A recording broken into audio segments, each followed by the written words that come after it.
The moment this story surfaced, it didn't whisper, it detonated. Because this isn't just about royal disagreements or polite palace tensions, this is about a line that may have been crossed so quietly, so calculatedly, that by the time anyone realized, the damage was already done. A sacred place, a global symbol, and suddenly cameras, lights, intentions that didn't quite match the silence that space demands. So the question isn't what happened. The question is, who decided it was acceptable? Grateful to be here, to be strong enough to walk these hills.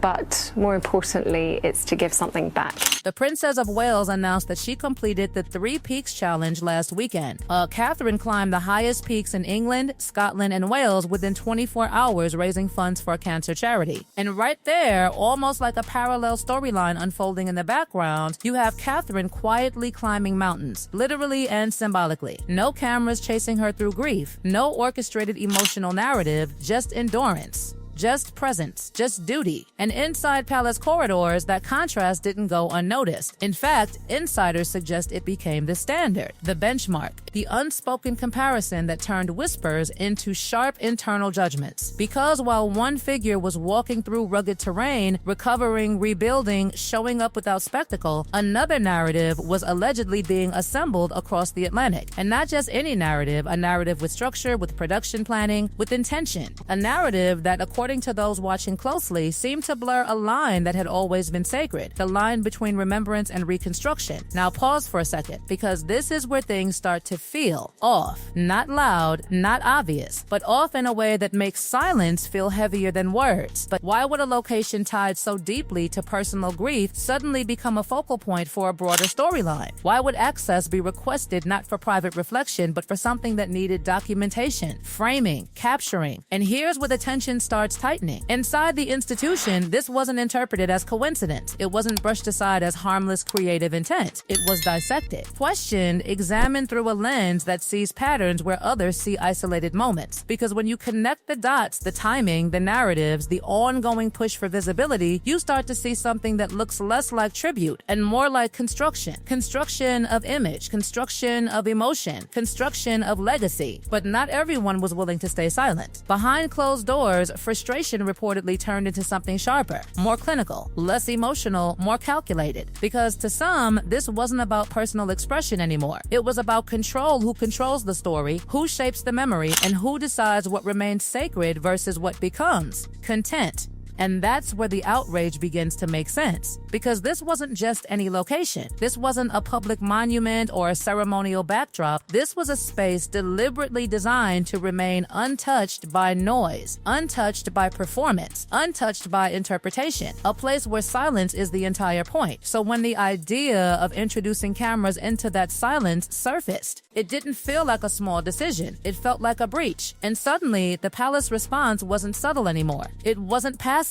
It wasn't negotiable. It became strategic because insiders described something that didn't look like emotional reaction, but like preemptive containment. Discussions weren't centered around feelings, they were centered around consequences, around precedent, around what happens if one exception quietly opens the door to something much bigger. Because let's be honest, once something deeply private becomes part of a narrative framework, can it ever go back? That's the fear. That's the tension humming beneath every quiet statement and every carefully worded silence. And then there's the deeper contradiction that keeps surfacing like an unanswered question. If safety, if privacy, if protection is the central concern being publicly emphasized, then why introduce elements that amplify exposure? Why create moments that demand attention, interpretation, global distribution? It doesn't align. And that misalignment is exactly what triggered deeper scrutiny. Because inside those palace walls, patterns matter more than words. Actions matter more than explanations. And when those actions start forming a sequence that doesn't quite match the narrative being presented, that's when the real analysis begins. And make no mistake, this was analyzed. Every detail, every request, every implication, not emotionally, not impulsively, but clinically. And what emerged from that analysis wasn't just concern. It was a realization that this wasn't an isolated moment, but part of a broader strategy that had been unfolding slowly, quietly, almost invisibly. A strategy where visibility becomes currency, where personal history becomes narrative material, where even the most intimate spaces risk becoming scenes. And for those still deeply rooted in the old rules, the unspoken codes about what remains untouched, that realization didn't just feel uncomfortable, it felt unacceptable. Because once you cross that line, where does it stop? Does every memory become negotiable? Does every private moment become potential content? Does every sacred space become accessible? No one is saying it out loud, but the questions are there, hanging, heavy, unanswered, and the most unsettling part, this story doesn't feel finished, because the silence that followed wasn't resolution, it was containment, and containment only happens when something bigger is still moving beneath the surface. So what was really planned? What was stopped before it could fully unfold? And more importantly, what does this reveal about what might come next? Because if this was just one moment that slipped into the light, how many others are still hidden in the dark, waiting for the right timing? And just when it seemed like the situation had been quietly contained, something even more unsettling began to emerge, not in public statements, not in official responses, but in the patterns left behind. Because when a plan collapses this precisely, this quickly, it raises a deeper question: how far had it already gone before it was stopped? Inside the inner circle, the narrative didn't end with a simple refusal. It evolved into something colder, sharper, and understanding that this wasn't just about one denied request, it was about intent. Because according to those who examined the situation closely, what had been proposed wasn't spontaneous. It had structure, it had staging, it had a beginning, a middle, and a very deliberate emotional payoff. And that's what made it so explosive. Think about it. A private location, a legacy tied to one of the most emotionally powerful figures in modern history, and a carefully planned moment involving the next generation, positioned not just as a visit, but as a visual narrative. That's not casual. That's not accidental. That's design. And here's where the discomfort deepens, because once you recognize that design, you can't unsee it. Every detail starts to feel intentional. Every movement starts to feel placed. And suddenly, what could have been interpreted as a quiet act of remembrance begins to look like something else entirely, something constructed to be seen, to be interpreted, to be consumed. That's the word that kept surfacing behind closed doors. Consumed, because the fear wasn't just about one moment being captured. It was about what that moment would become once it left that space. How it would be edited, framed, distributed. How it would be tied into a larger narrative that extends far beyond a single location or a single memory. And that's when the institutional response hardened even further. Not emotionally, strategically. Because if one carefully staged sequence could transform a private legacy into global content, then stopping it wasn't just about protecting a place, it was about protecting control. Control over meaning, control over memory, control over what remains untouched in an era where almost nothing is. And suddenly, the lockdown makes sense. The impenetrable perimeter, the checkpoints, the absolute refusal to negotiate even the smallest detail. It wasn't overreaction, it was preemption. A recognition that once the cameras entered, they wouldn't just capture a moment, they would redefine it. And that redefinition is exactly what some inside the system were unwilling to risk. But here's where things become even more complicated, because this isn't happening in isolation. It's happening against the backdrop of a much larger tension, one that's been building quietly, layer by layer, contradiction by contradiction. A tension between two completely different approaches to visibility. One that treats presence as duty and another that treats presence as narrative. And when those two approaches collide, the result isn't harmony, it's friction. Because from one perspective, visibility is earned through consistency, restraint, and quiet endurance. From the other, visibility is shaped, directed, amplified, and neither side sees itself as wrong, but they see each other as fundamentally incompatible. And that incompatibility is now impossible to ignore, because this wasn't just a disagreement over access, it was a collision of philosophies, a clash over what the past represents and who has the right to interpret it moving forward. Is it something to be preserved exactly as it is, untouched, unfiltered, protected from reinterpretation? Or is it something that can evolve, be retold, reshaped for a new audience, a new era? That question doesn't have an easy answer. But in this moment, one side made it very clear where they stand. The past is not negotiable. And the methods used to protect that stance, they weren't subtle, they weren't quiet, they were absolute. Because insiders describe a level of coordination that went far beyond a simple denial. This was alignment, strategic, deliberate alignment between individuals who understood exactly what was at stake. And what was at stake wasn't just a single narrative, it was precedent. Because if this moment had gone ahead ahead if cameras had rolled.